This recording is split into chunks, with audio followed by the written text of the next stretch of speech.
Assalamualaikum warahmatullahi wabarakatuh.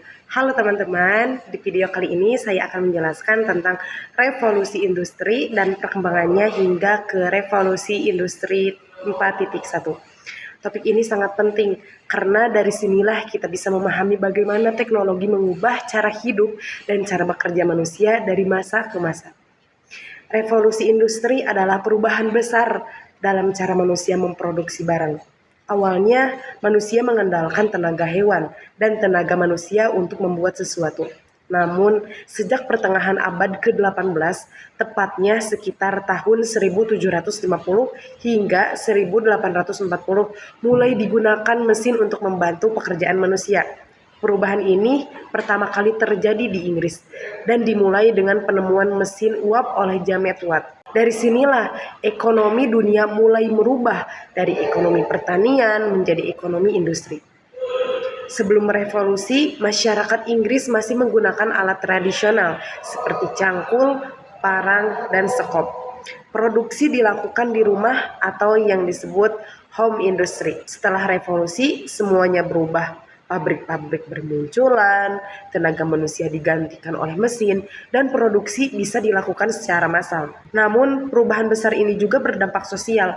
Banyak petani kehilangan pekerjaan dan berpindah ke kota menjadi buruh pabrik. Mereka juga memiliki lembaga ilmiah yang mendorong penemuan-penemuan baru. Seperti hal inilah yang menjadi dasar lahirnya revolusi industri. Revolusi industri membawa dampak besar. Dari sisi positif, produksi barang menjadi lebih cepat dan efisien, ekonomi berkembang pesat, dan munculnya teknologi baru. Namun ada juga dampak negatif seperti munculnya kesenjangan sosial dan banyaknya pekerja anak serta perempuan di pabrik. Karena itu, pemerintah Inggris akhirnya mengeluarkan faktor aktual pada tahun 1833 dan 1842 untuk melindungi hak-hak pekerja. Sejak saat itu, dunia industri terus berkembang menuju teknologi yang lebih canggih. Ada 4 tahap utama perkembangan industri. Yang pertama, industri 1.0, yaitu saat tenaga manusia digantikan mesin uap di abad ke-18. Yang kedua, industri 2.0, ditandai dengan munculnya tenaga listrik dan produksi massal di awal abad ke-20.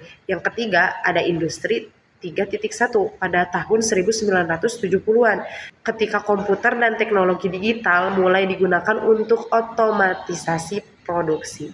Dan yang terakhir ada industri 4.0, yaitu era digital yang sedang kita alami sekarang. Di era ini semua hal saling berhubung melalui internet, data besar, kecerdasan buatan, atau robotik. Dunia industri menjadi serba otomatis dan efisien. Namun di sisi lain muncul juga tantangan baru seperti tergesernya pekerjaan manusia oleh teknologi. Jadi dapat kita simpulkan bahwa revolusi industri bukan sekedar perubahan alat produksi, tetapi juga perubahan besar dalam pola hidup manusia. Dari tenaga hewan menuju mesin, lalu komputer, hingga kini dunia digital yang serba otomatis. Sebagai generasi muda, kita harus mampu beradaptasi dengan kemajuan teknologi agar tidak tertinggal di era revolusi industri 4.0.